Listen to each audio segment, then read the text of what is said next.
வணக்கம்.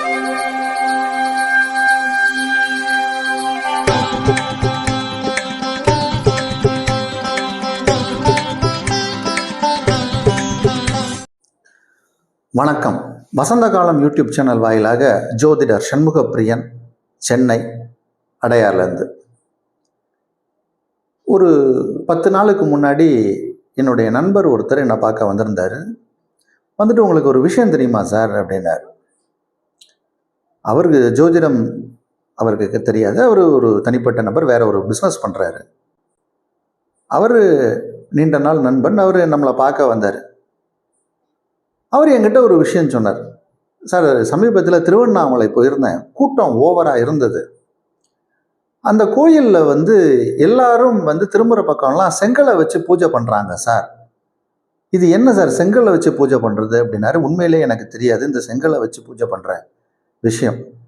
அதுக்கப்புறம் எனக்கு தெரிஞ்ச ஒருத்தர் திருவண்ணாமலையில் ஒரு ஹோட்டல் வச்சுருக்கார். அவருக்கு நான் ஃபோன் பண்ணி கேட்டேன், என்ன சார் இப்படி ஒருத்தர் ஃப்ரெண்டு சொல்கிறாரு, இது உண்மையா அப்படின்னு. இன்ஃபேக்ட் அவர் இருக்கும்போதே நான் ஃபோன் பண்ணேன் அவருக்கு. ஆமாம் சார், இப்போ திருவண்ணாமலையில் கூட்டம் ஜாஸ்தியாக இருக்குது சமீப காலமாக. ஏன்னா நான் போய் ரொம்ப வருஷம் ஆச்சு. இது மாதிரி சமீப காலமாக கூட்டம் ஜாஸ்தியாக இருக்குது.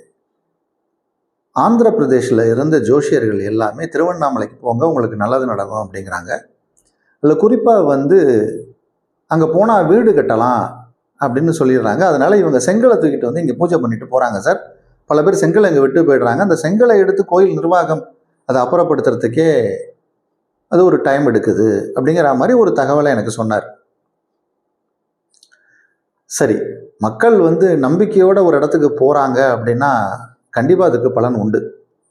ஆனால் இது ட்ரெடிஷ்னலாக அந்த காலத்தில் இந்த மாதிரி ஏதாவது ஒரு பரிகாரம் இருந்துச்சான்னா கண்டிப்பாக அப்படி இல்லை. ஏன்னா எங்கள் குடும்பத்துக்கு திருவண்ணாமலையோட ஒரு தொடர்பு உண்டு. என்னுடைய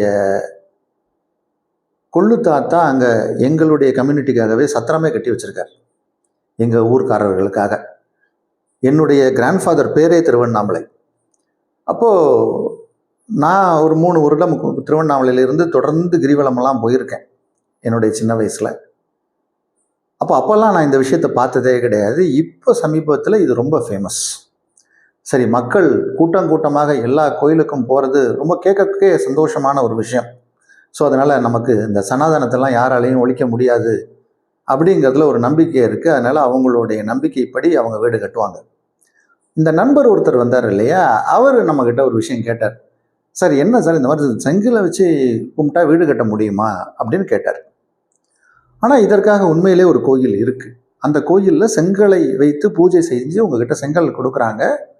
அந்த செங்கலை நீங்கள் எடுத்துகிட்டு வீட்டில் வச்சுருந்தீங்களா உங்களுக்கு வீடு கட்டக்கூடிய ஒரு யோகம் ஏற்படுது.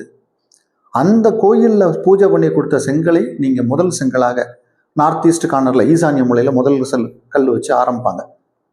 அந்த மாதிரி நீங்கள் கல்லை ஆரம்பிச்சிங்கன்னா வச்சு அந்த கோயிலில் கொடுக்கக்கூடிய கல்லை எடுத்து வச்சு பூஜை பண்ணிங்கன்னா நீங்கள் வீடு கட்டலாம் அப்படின்னு ஒரு ரொம்ப வருஷமாக இது நம்புகிறாங்க. அந்த மாதிரி நடந்துக்கிட்டு இருக்கு. அந்த பூஜை இருக்குது.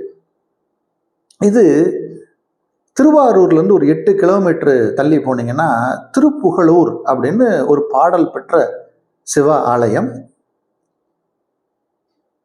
இந்த ஆலயம் அப்பர்னு சொல்லணும் இல்லையா, அந்த அப்பர் நாயன்மார்களில் அப்பர் இறைவனோட ஒன்று கலந்த ஒரு திருத்தலம். இவர் தான் முதல்ல கோயிலுக்காக உழவார பணி செய்தவர். அவர் கையில் ஒரு தோசைக்கரண்டி மாதிரி ஒன்று வச்சுருப்பார், அப்படி வச்சுருப்பார். அது என்னென்னா, அந்த கோயிலில் அங்கங்கே புல் பூண்டுகள்லாம் முளைச்சிருக்கும், பாசி பிடிச்சிருக்கும். அதை எடுத்து அவர் அப்படியே க்ளீன் பண்ணிவிட்டு அந்த கோயிலில் ஒரு பாட்டு பாடுவார். இது அவருடைய வேலை. அவர் பல இடங்களில் அவர் போய் இந்த உழவார பணி பண்ணுவார். அந்த காலத்தில் இந்த நாயன்மார்களில் பல பேர் நீங்கள் கேள்விப்பட்டிருப்பீங்க, சுவாமிகிட்டே காசு கேட்பாங்க. அந்த மாதிரி அவர் ஒரு நாள் திருப்புகழூருக்கு வராரு. சுவாமிகிட்ட தன்னுடைய உழவர பணிக்காக பைசா வேணும்னு கேட்கறதுக்காக வராரு. கோயில் நட மூடிடுறாங்க நேரம் ஆனதுக்கப்புறம். அந்த வெளியே ஒரு திறனையில் ஒரு செங்கலை எடுத்து தலைக்கி வச்சுட்டு படுத்து தூங்கிடுறார். காலையில் அவர் எழுந்திருக்கும் போது அந்த செங்கல் தங்க கட்டியாக மாறியது அப்படிங்கிறது இன்னைக்கு உண்மையான ஒரு விஷயம். அப்போது அந்த கோயிலுக்கு போய் வழிபட்டு வந்தோம்னா நம்ம செல்வ நிலையிலையும் உயரலாம் அப்படிங்கிறது ஒன்று. இறைவனுக்கு பேர் அக்னீஸ்வரர். அந்த இறைவனை நம்ம தரிசனம் பண்ணிட்டு வந்தோம்னா நம்ம வாழ்க்கை முன்னேறும், தங்கம் வாங்கிறதுக்கான ஒரு வாய்ப்பும் கொடுக்கும். ஆனால் இப்போ இந்த செங்கல் வந்து தங்கமாக மாறிடுச்சு இல்லையா? இன்னைக்கு அந்த அந்த நினைவாக அவர் வந்து அந்த கோயிலில் தான் அவர் வந்து இறைவனோட ஒன்று கலந்தார். ஒரு சித்திரை மாதத்தில் வரக்கூடிய சதய நட்சத்திரத்தில் அவர் இறைவனோட ஒன்று சேர்ந்தார். அன்னைக்கு வந்து விழாலாம் நடக்குது. நம்ம இந்த கோயிலுக்கு நம்ம என்ன பண்ண போகிறோம்னா, நம்ம ஒரு செங்கல் கொஞ்சம் ஒரு 3-4 செங்கலோ இல்லை அவங்க ஏதோ ஒரு கணக்கு வச்சுருக்காங்க, ஒரு 3 செங்கல் எடுத்துகிட்டு போய் கோயிலில் கொடுத்தோம்னா இறைவன்கிட்ட வச்சு அந்த செங்கலை அவங்கக்கிட்ட திருப்பி கொடுக்குறாங்க பூஜை பண்ணி. இதை நீங்கள் எடுத்துகிட்டு வந்து நீங்கள் வீடு கட்ட ஆரம்பிக்கும் போது அந்த செங்கலை பத்திரமா வச்சுருந்து அந்த செங்கலை வைத்து முதல் ஒரு பர்டிகுலர் இடம், ஒரு லிண்டல் லெவலு, சீலிங்னுக்கு போவோம் இல்லையா? அதில் பெட்ரூமுக்கு கட்டும்போது ஒரு இடத்துல, பூஜை ரூம் கட்டும்போது ஒன்று, கிச்சன் கட்டும்போது ஒன்று, ஈசான்யத்தில் அடித்தளம் வைக்கும்போது ஒன்றுன்னு நீங்கள் வச்சு அந்த அந்த செங்கலை வச்சு நீங்கள் பயன்படுத்தினீங்கன்னா உங்கள் வீடு வந்து எப்பயுமே சுபிட்சமாக இருக்கும், ரொம்ப பிரமாதமாக இருக்கலாம். இதில் என்னுடைய பர்சனல் அனுபவமும் ஒன்று இருக்குது, அதை நான் சொல்கிறேன். என்னுடைய வீட்டை நான் ஒரு சின்ன ஒரு ஜன்னல் ஒரு இடத்துல இருந்தது. அந்த ஜன்னல் இருந்த இடத்த வந்து நான் ஜன்னல் வேண்டான்னு எடுத்துட்டு நான் வந்து ஒரு செங்கல் வச்சு மூடணும். அதற்காக நான் வந்து ஒரு கொத்தனார் ஒருத்தரை கூட்டிகிட்டு வந்து, மேஸ்திரியை கூட்டிகிட்டு வந்து ஒரு எஸ்டிமேஷன் கேட்குறேன். அவர் ஒரு 75 கல் இருந்தால் போதும் அப்படின்னு ஒரு கணக்கு ஏதோ சொல்கிறார். 100 கல்லோ 75 எனக்கு சொன்னார், இப்போ ஞாபகம் இல்லை. அவருக்கு வாங்கி சிமெண்ட்டு மண் எல்லாம் கொடுத்துட்டேன். அவங்க தான் இப்படி டக்குன்னு இப்படி வெட்டுவாங்க, டக்குன்னு அதில் ஒன்று உடையும், இந்த மாதிரிலாம் இருக்கும் இல்லையா? அதில் ஏதோ அவருக்கு கொஞ்சம் குறவாயிடுச்சு, செங்கல் குறவாயிடுச்சு. அந்த இடம் மட்டும் கொஞ்சம் கேப் இருக்குது. அப்போ அவர் சொன்னார், இன்னும் ஒரு 4-5 கல் தேவைப்படும் சார் அப்படின்னாரு.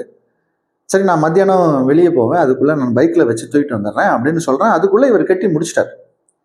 நான் வந்து அவர்கிட்ட கேட்டேன், என்னங்க எப்படி நீங்கள் அதுக்குள்ளே முடிச்சிட்டிங்க அப்படின்னா, தெரு முனைக்கு போனேன் சார், அங்கே ஒரு 4-5 செங்கல் எனக்கு கிடச்சிது, எடுத்துகிட்டு வந்து நான் வச்சு கட்டிட்டேன். இவர் கட்டினதுக்கப்புறம் தான் எனக்கு தெரியும் அது என்னன்னா, இந்த இபியில் ஃபால்ட் வந்துச்சுன்னா அவங்க ஒரு 4 கல்லை வச்சு அவங்க இந்த ஒரு பிச்சுக்கட்டி மாதிரி ஒன்று காய்ச்சி ஊற்றுவாங்க. அந்த கல் ஒரு ஆல்மோஸ்ட் கறி மாதிரி ஆகிடும். இவர் அந்த கல்லை எடுத்துகிட்டு வந்து தொடச்சிட்டு இவர் எடுத்து கட்டிட்டார். எனக்கு இது ஒரு மன ரீதியாக ஒரு டிஸ்டர்பன்ஸ் கொடுத்துச்சு. ஏன்னா ஹோமங்கள் பூஜைகளில் வச்ச கல்லை எடுத்துகிட்டு வந்து நம்ம வீடு கட்டும்போது அது ஒரு சுபிட்சமாக இருக்கும். அது ஒரு டயரையோ அதையோ போட்டு எரித்து அந்த கல்லை எடுத்து வீடை கட்டிட்டாரே. வீடுன்னா அது ஒரு சின்ன போர்ஷனை க்ளோஸ் பண்ணியிருக்காரு. அந்த ரூமில் வந்து ஒரு பெரிய வைப்ரேஷன் இல்லாத மாதிரி எனக்கு ஒரு ஃபீல் இருந்தது. அதுக்கப்புறம் ஒரு 2 வருஷம் கழித்து எனக்கு அது ரொம்ப டிஸ்டர்பன்ஸ் ஆச்சுன்னு சொல்லிட்டு அந்த இடத்த எடுத்துட்டு வேற ஒரு ஐடியா பண்ணி அந்த இடத்துல மறுபடியும் ஒரு பெரிய ஒரு ஜன்னலாக ஒன்று வச்சேன். அதுக்கப்புறம் சில மாற்றங்களை சந்தித்தோம். இது வந்து எனக்கு ஏற்பட்ட அனுபவம். அப்போ ஒரு செங்கலுக்கு கூட இது மாதிரியான வைப்ரேஷன் உண்டு. இதே மாதிரி என்னுடைய இன்னொரு தெரிஞ்சவர் ஒருத்தர் ஒரு ரூம் கட்டினார். அந்த பில்டிங் கட்டுறவர் என்ன சொல்கிறாரு, சார் பழைய செங்கல் பில்டிங்லேருந்து பிரித்த செங்கல் இருக்குது சார், அதை நம்ம கட்டிடலாமா, காம்பவுண்ட் சவர் தானே கட்ட போகிறீங்க அப்படின்னு சொன்னோடனே இவர் அந்த செங்கலை வாங்கி இறக்கிட்டார். இந்த செங்கல் அது ஒரு மழைநீர் வடிகாலுக்கு போன இடத்துலேருந்து எடுத்திருக்காங்க. அங்கேருந்து கொண்டாந்து இங்கே கொண்டாந்து வச்சுருக்காங்க. அது கழிவு நீர் போச்சா நல்ல நீர் போச்சா அப்படின்லாம் நமக்கு தெரியாது. அதனால் நம்ம ஒரு செங்கல் சூளையிலிருந்து புதுசாக சுட்ட செங்கலை வாங்கி நம்ம வீடு கட்டுவதே சிறப்பு. இப்போ சிமெண்ட்டில் செஞ்சு வருது, செங்கல் மாதிரியே வந்து சிமெண்ட் பிளாக்ஸ் வருது, அதுவும் சிறப்பு தான், அதில் ஒன்றும் தப்பு சொல்கிறதுக்கு இல்லை. ஆனால் செங்கலால் கட்டக்கூடிய வீட்டுக்கு என்றைக்குமே ஒரு மரியாதை உண்டு. ஏன்னா ஆதியிலேருந்தே நம்ம சுட்ட செங்கல் மண் பானைகள் எல்லாமே சுட்ட மண் பானையில் தான் நம்ம புராதனமாக வந்திருக்கோம். ஏன்னா இதெல்லாம் வந்து இந்த செங்கல் இதுக்கெல்லாம் வந்து கிரகமாக செவ்வாயும் காரகத்துவமாக வரும். அதனால் இந்த மாதிரியான ஒரு நல்ல ஒரு பயன்பாட்டுக்கு பயன்படுத்தும் போது அது ஒரு கோயிலில் பூஜை பண்ணிய செங்கல் அல்லனா ஒரு ஹோமத்தில் இருந்து எடுத்து வச்ச செங்கல், இதை எடுத்து நம்ம வீடு கட்டினோம்னா சுபிட்சமாக இருப்போம். கிடைக்கிற இடத்துலலாம் செங்கல் கிடைக்குதுன்னு வாங்கி நம்ம பண்ணோம்னா நம்ம வீட்லேயும் அந்த ஒரு பாசிட்டிவ் வைப்ரேஷனை சந்திக்க முடியாது. இது வந்து ஒரு சிறப்பான ஒரு கோயில். இந்த கோயிலில் போய் திருப்புகழூர் அப்படிங்கிற இந்த கோயிலில் போய் இறைவனை வணங்கி இந்த செங்கலை நீங்களும் பூஜை செய்து வீட்டுக்கு எடுத்துகிட்டு வாங்க. உங்கள் வீட்டில் வாஸ்து குற்றம் இருக்காது, வீட்டில் மங்களகரமான விஷயங்கள் நடக்கும். மேலும் மேலும் நீங்கள் வீடு கட்டி பெரு வாழ்க்கை வாழ்வீர்கள். மீண்டும் வேற ஒரு நல்ல வீடியோவில் சந்திக்கிறேன்.